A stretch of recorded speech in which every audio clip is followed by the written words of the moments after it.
Então realmente é possível que às vezes você está orando por uma pessoa e crendo que ela vai mudar, mas parte dela a decisão de mudar. Porque a grande verdade, por exemplo, que na maioria das vezes, algumas pessoas se vê isso até, por exemplo, mães, né? A mãe geralmente ela tem aquele coração que ama com intensidade, que acredita com intensidade, e às vezes você vê a mãe que ela tá 10, 15, 20 anos na igreja, no ciclo de oração, orando pelo seu filho e ele não muda.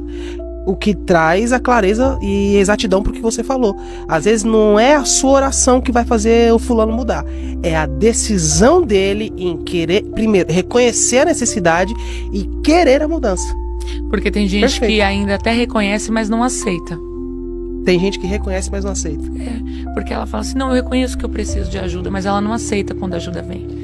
A pior coisa é você ajudar alguém que tá destruído e não quer ser restaurado. Uhum. Por quê? Porque quando você ajuda quem está destruído, ele até pode ser restaurado, mas sabe o que acontece?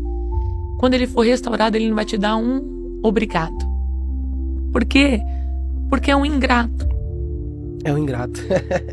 E a pior coisa é você ajudar alguém que tem um espírito de ingratidão. Você sabe por quê? Porque quando você ajuda um ingrato, ele diz assim depois que você o ajuda: eu não te pedi nada.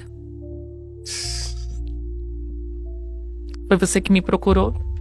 Então só ajude quem pede ajuda, quem aceita ajuda e quem se esforça. Por isso que quando Jesus olha para os 10 leprosos que saem gritando atrás dele, Jesus, Jesus, e Jesus vira, Jesus fala o que para eles? Vão até o sacerdote, mas ele era o sacerdote. Por quê? Porque tem gente que tem que se mover e fazer a parte dela. É por isso que Martinho Lutero vai falar o seguinte: ore como se você dependesse totalmente de Deus, mas depois trabalhe como se tudo dependesse de você. Então tem coisa que você vai ter que fazer dependendo totalmente de Deus. Orou? Totalmente na dependência de Deus, mas depois você vai ter que fazer a sua parte. Tanto que são 10 que ele cura. Mas quantos voltam?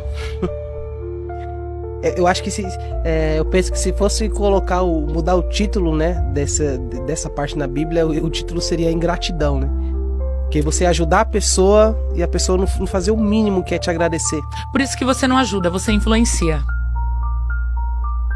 Tanto que na internet não é chamado de ajudadores, são influenciadores. Influenciadores. Yes. Você tá entendendo? Por quê? Porque é essa questão. Porque um dia quando você se dispor